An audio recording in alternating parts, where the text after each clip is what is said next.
Hey guys, welcome to my channel. Today is part 3 of reading Ouija board stories. This is part 2 of the 3-parter of the same Reddit user, and I read like I think 2 of her stories in the last 2 videos, but all of her stories are really interesting, so I want to share the others too. So let's go to the video. I still got updated regularly about the future experience with the same Ouija board. They apparently began communicating with a past inhabitant of our small New Jersey town, a woman named Elizabeth Elson. She was buried in a local cemetery, and they were determined to find her headstone.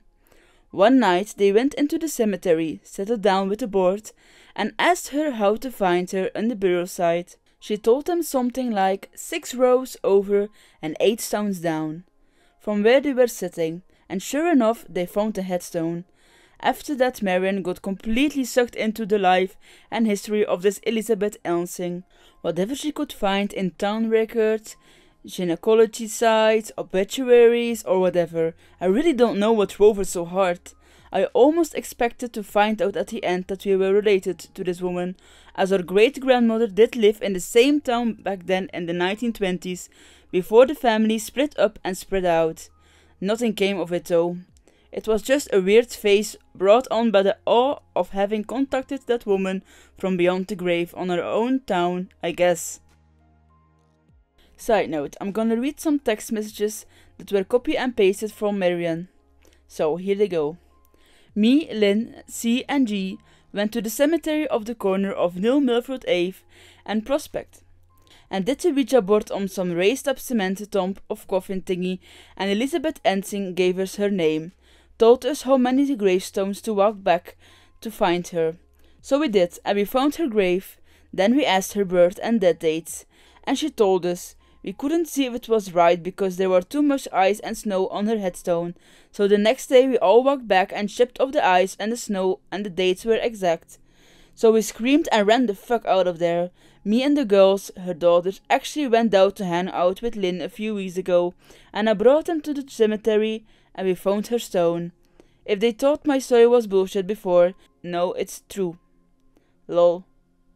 They were a little spooked to see the stone in person. I never could find anything about Elsing. I looked into her again the other day, but still nothing. So that was the experience. But because with today I have a lot of time left after the first story, I'm gonna tell you guys a second one. Spiritual. Fast forward now to September 2001. Just a few weeks after 9/11, my friend Gary passed away at 16 years old due to complications in treatment of brain cancer. No one got to say goodbye, and it was very tragic and disorienting time in our small town. Gary and I had been close off since we were about 10 years old, hung in the same circles, dated with my best friend. No one didn't like Gary. In fact, when he passed away, the family had to have 4 nights of wakes to assure everyone who wanted to pay their respects would get a chance to get to. And still, the lines to get into the viewing room ran both from the front and back doors of the funeral home and around the block, both ways for the first 2 nights. He was so loved.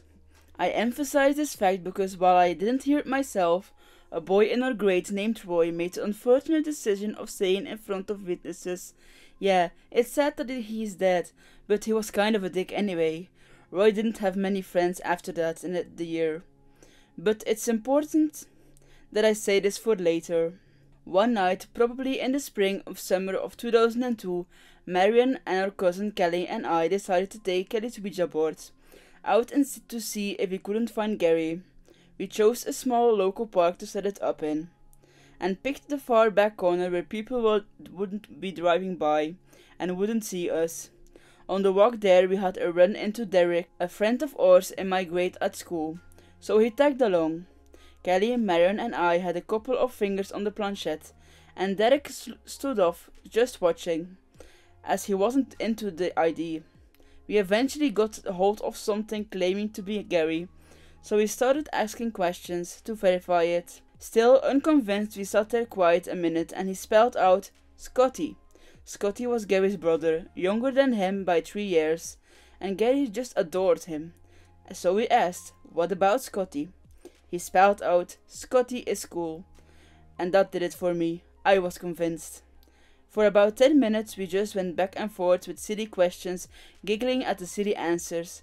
Happy tears welled up, feeling like we were reunited with our friend for a little while. But I could just feel Derek rolling his eyes and shifting around uncomfortably, so I asked him what was wrong. Carefully not to flat out say that he thought we were making it all up, he began to try to explain how our wishful thinking or subconscious thoughts could be coming up with these answers. After all, he hadn't asked any questions, and we were the ones with our fingers on the planchette. So he asked 2 or 3 of his own questions, which were all answered accurately.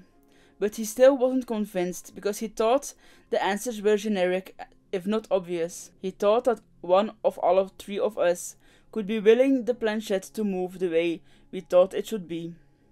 While he was speaking to this, the planchette started moving again, catching the attention of all 4 of us, to watch what it spelled out.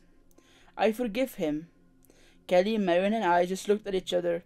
No one had asked a question, and Derek was talking about subconsciousness and energy and vibrations. No one had asked a question, and Derek was talking about subconsciousness and energy and vibrations. Not someone who needed forgiving. Even still, Derek stopped talking immediately and looked immediately stunned. Kelly asked, "You forgive who?" "R." Here Derek whispered, "Oh shit.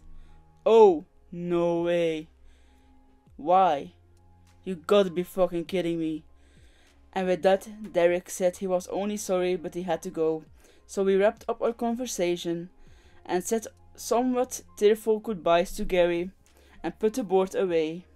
When we caught up with Derek, we of course asked why he was so rattled. Apparently just before Gary brought it up, Derek had been thinking to himself how much he missed Gary, and how much he still regretted not having punched Roy in the fucking face back when he said what he did. So while we couldn't convince Derek that we weren't just moving the planchette around to spell answers to the questions he had asked out loud, it was a whole different story when we spelled out such an important answer to the thoughts he hadn't expressed out loud. So that was a sad story about their friend Gary who died. I hope you guys liked the stories that I read. Until next time, bye bye.